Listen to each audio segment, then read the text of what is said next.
राधे राधे मेरे प्यारे भाइयों बहनों माताओं व बंधुओं, संस्कार की बातें चैनल में आपका स्वागत है। बंधुओं, आज फागुन मास शुक्ल पक्ष का पहला दिन मैं आपको सुना रही हूँ शिव महापुराण की कथा। बंधुओं, जो मनुष्य भी फागुन मास में शिव महापुराण की कथा को सुनेंगे, भगवान शिव शीघ्र प्रसन्न होकर उनकी सभी मनोकामनाएं पूरी करेंगे। बंधुओं, पूर्ण विश्वास एकाग्रचित होकर आप शिव महापुराण को सुने। कहा जाता है, जो केवल शिव महापुराण को सुनने का संकल्प भी ले लेते हैं, भगवान शिव उनसे भी प्रसन्न हो जाते हैं। तो यदि आप शिव महापुराण सुनेंगे तो सोचो भगवान शिव कितने प्रसन्न होंगे और आपको अपार धन संपदा प्रदान करेंगे। बंधुओं, यदि आपने YouTube चैनल संस्कार की बातें अब तक सब्सक्राइब नहीं किया तो जरूर करें और बेल आइकन दबाना ना भूलें, ताकि आपको हमारी आने वाली सभी वीडियोज की जानकारी सबसे पहले हो सके। बोलो शिव शंकर भोलेनाथ की जय हो। ब्रह्मा जी कहते हैं, नारद, पूर्व काल में समस्त महात्मा मुनि प्रयाग में एकत्र हुए। वहाँ सम्मिलित हुए उन सब महात्माओं का विधि विधान से एक बहुत बड़ा यज्ञ हुआ। उस यज्ञ में सनकादि सिद्धगण, देव ऋषि, प्रजापति, देवता तथा ब्रह्म का साक्षात करने वाले ज्ञानी भी पधारे। मैं भी मूर्तिमान, महातेजस्वी, निगमों और आगमों से युक्त हो सब परिवार वहां गया था। अनेक प्रकार के उत्सवों के साथ वहां उनका विचित्र समाज जुटा था। नाना शास्त्रों के संबंध में ज्ञान चर्चा एवं वाद विवाद हो रहे थे। मुने उसी अवसर पर सती और पार्षदों के साथ त्रिलोक हितकारी सृष्टिकर्ता एवं सबके स्वामी भगवान रुद्र भी वहां आ पहुंचे। भगवान शिव को आया देख संपूर्ण देवताओं, सिद्धों, मुनियों ने और मैंने भी भक्ति भाव से उन्हें प्रणाम किया और उनकी स्तुति की। फिर शिव की आज्ञा पाकर सब लोग प्रसन्नता पूर्वक यथास्थान बैठ गए। भगवान का दर्शन पाकर सब लोग संतुष्ट थे और अपने सौभाग्य की सराहना करते थे। इसी बीच में प्रजापतियों के भी पति प्रभु दक्ष, जो बड़े तेजस्वी थे, अकस्मात घूमते हुए प्रसन्नता पूर्वक वहां आए।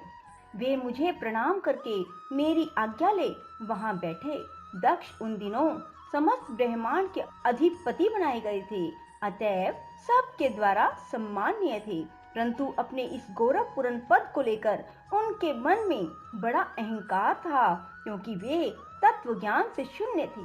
उस समय समस्त देव ऋषियों ने नतमस्तक हो स्तुति और प्रणाम के द्वारा दोनों हाथ जोड़कर उत्तम तेजस्वी दक्ष का आदर सत्कार किया।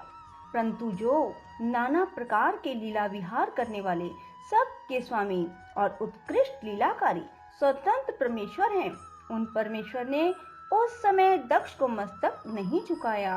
वे अपने आसन पर बैठे रह गए। महादेव जी को वहां मस्तक झुकाते ना देख मेरे पुत्र प्रजापति दक्ष मन ही मन अप्रसन्न हो गए। उन्हें रुद्र पर सहसा क्रोध हो आया। वे ज्ञान शून्य तथा महान अहंकारी होने के कारण महाप्रभु रुद्र को क्रूर दृष्टि से देखकर सबको सुनाते हुए उच्च स्वर से कहने लगे।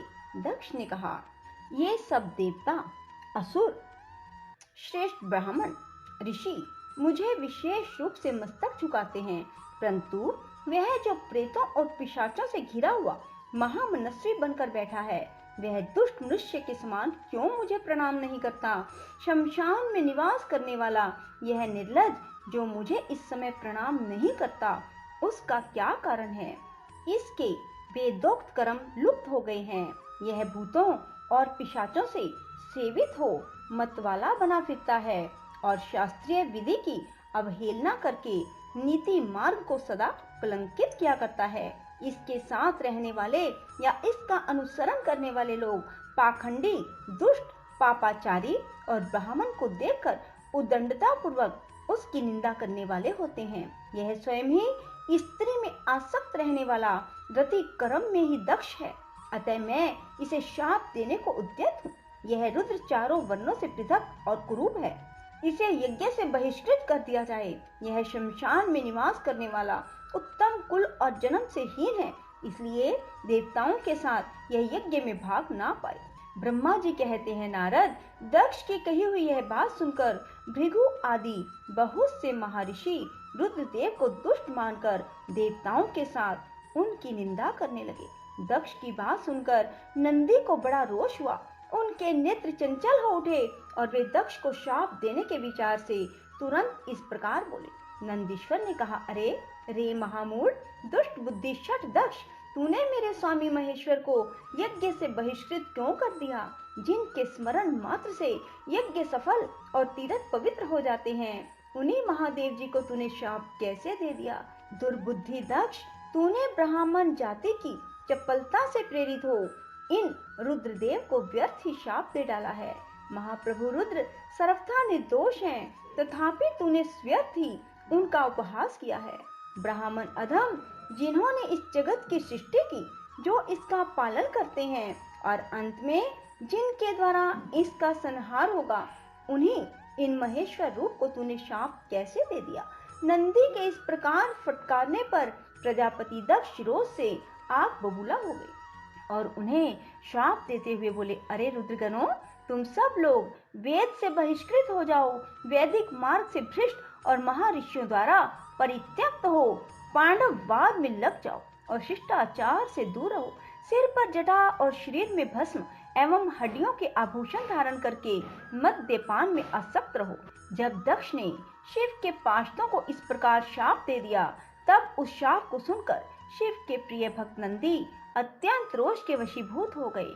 शीलाद पुत्र नंदी भगवान शिव के प्रिय पार्षद और तेजस्वी हैं। वे गर्व से भरे हुए महादुष्ट दक्ष को तत्काल इस प्रकार उत्तर देने लगे। नंदीश्वर बोले, अरे शठ दुर्बुद्धि दक्ष, तुझे शिव के तत्व का बिल्कुल ज्ञान नहीं है, अतः तूने शिव के पार्षदों को व्यर्थ ही शाप दिया है।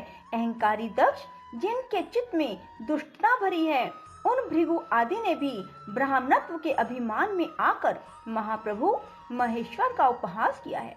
अतः यहाँ जो भगवान रुद्र से विमुख तुझ जैसे दुष्ट ब्राह्मण विद्यमान हैं, उनको मैं रुद्र तेज के प्रभाव से ही शाप दे रहा हूँ।